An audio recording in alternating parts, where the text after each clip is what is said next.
Welcome back to the Football Terrace. Massive news. Chelsea Football Club have hijacked and got a done deal for Arsenal's main target this January window, that is MYKHAYLO MUDRYK. Now, as you can see, I'm not in the studio. I'm away. This news broke just as I was leaving home, but I couldn't have my evening without coming here to talk about you. Smash like buttons, leave comments first of all, because I want to say this is the biggest shock we've seen, because they've been linked to this hijack for a long time now. They seriously have. This hijack has been on. This hijack has been on now since around the 4th of January, since the like of Jacob Steinbeck broke it. Ben Jacobs has spoke long and hard about this, that Chelsea is serious. Chelsea are willing to spend more money than Arsenal, but always that MYKHAYLO MUDRYK preferred the Arsenal move. Now we saw, if you've read the reports, you've seen them, Chelsea flew out to the training camp of Shakhtar Donetsk. They have put down a bid. Some reporting, including add-ons and packages, could be somewhere near the 100 million euros mark that they've wanted all along. The player as well, though, has now agreed to move to Chelsea. That doesn't mean, and I'm going to this may not happen, it doesn't mean if Arsenal go and match the bid with Shakhtar Donetsk now, he won't go to Arsenal, but he is willing to join Chelsea Football Club. And that is why this is so significant. This is why this hijack is so big, because it was felt that Arsenal was the only place that he wanted to go. But Chelsea have been on the charm offensive. Chelsea have been pushing forward. Chelsea have been working hard to get this deal done, and it appears they have got it over the line.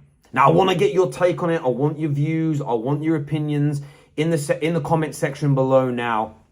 But Chelsea have convinced MYKHAYLO MUDRYK to join Chelsea. He is on his way to the UK. It isn't signed at the time I'm recording this, but it is a done deal. And they are David Ornstein's words. And it's why we have the transfer emoji we do on the Football Terrace. A done deal is not the same as a deal completed. Until a deal's complete, there is still the opportunity for something to change. And what could change in this scenario is Arsenal matching Chelsea's bid. But we know all along Arsenal Football Club have said, we're not going to get into a bidding war. Where I would challenge that slightly is that they've put 3 bids in, and the third bid was because the second one was rejected because of Chelsea's first bid, or their first verbal offer they said that they would give. So they've increased their offer 3 times already. Why not another 10 million euros in totality is a question that I want to pose to Gooners. The next element is, what do Arsenal do next? You've clearly got 60, 70 million available to spend now, plus add-ons. Who else out there is there? It may not cost that much. What other areas of the pitch can you address? Are there midfield options out there? Yuri Tillemans is of this world. Ruben Neves is. Extra bodies that you can bring into that area to bolster the squad. Could there be a player like Trossard, who of course has had it looks like he's having a kind of unceremonious end to his Brighton career. He could genuinely be an option that Arsenal look at. But I think most Gooners would agree with me that to go through the January window and not buy anybody is going to be detrimental to the title charge. Arsenal will lead in that race. They are 5 points clear. They go into the game tomorrow afternoon against Tottenham. Win that and there's an 8-point gap. But bolstering the squad in January was always the target. It was always what was needed. And even the most die-hard, positive, forward-thinking Gooners said, to win this league title, we need to buy. So what are you Arsenal fans going to be demanding from your football club moving forward? Is it a case of, well, we're right not to get into a bidding war. Let's not buy anybody that isn't on our transfer list already. Let's keep playing with what we've got. We'll reassess in the summer and we go again. Or are you an Arsenal fan who thinks, no, we have got to go out there. Listen, there's no such thing as not for sale. We have to go out there in the market now and we have to bring somebody else in. The lights are changing here.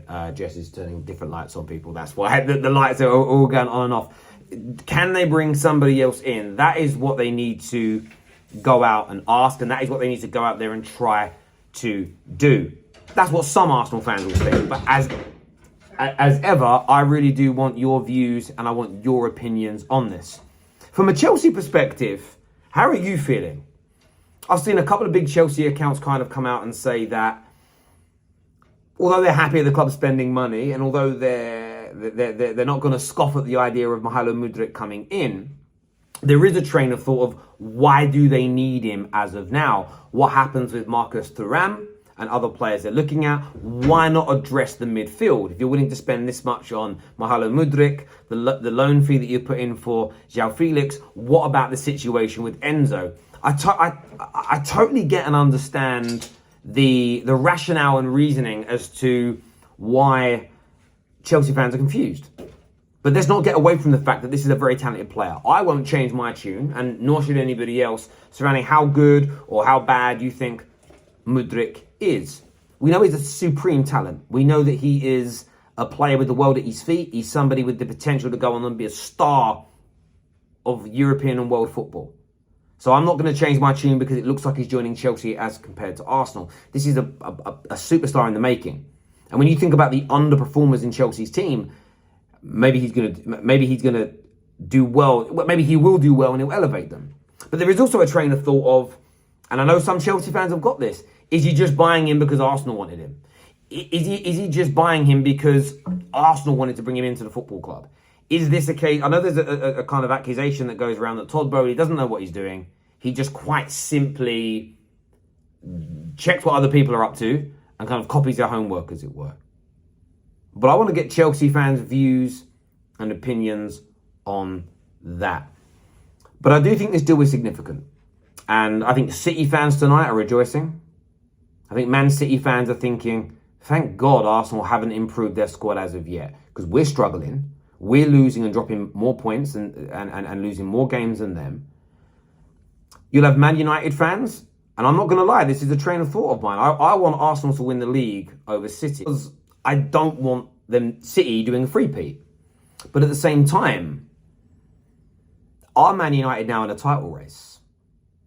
I think Man United fans should put pressure on the players and pressure on the club to believe they are. We need to test if the pressure is going to create diamonds or burst pipes.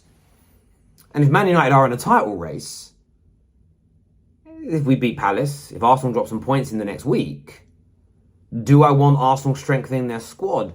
Not as a Manchester United fan, no. That won't make me become a biased host. I'll still talk about things from a very fair and balanced point of view. But as a football fan, this is good news.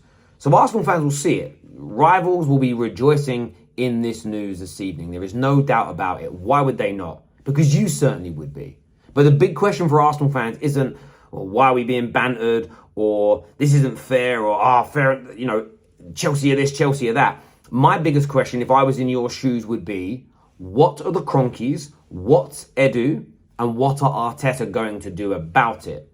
Because there is 2 weeks left and some of the window. You've got money available. Go and spend it, improve the squad, and go and win your first Premier League title in 18 years. But look, hit the like button, hit the share button, subscribe to The Terrace, and we'll see you all again very, very soon. Thank you.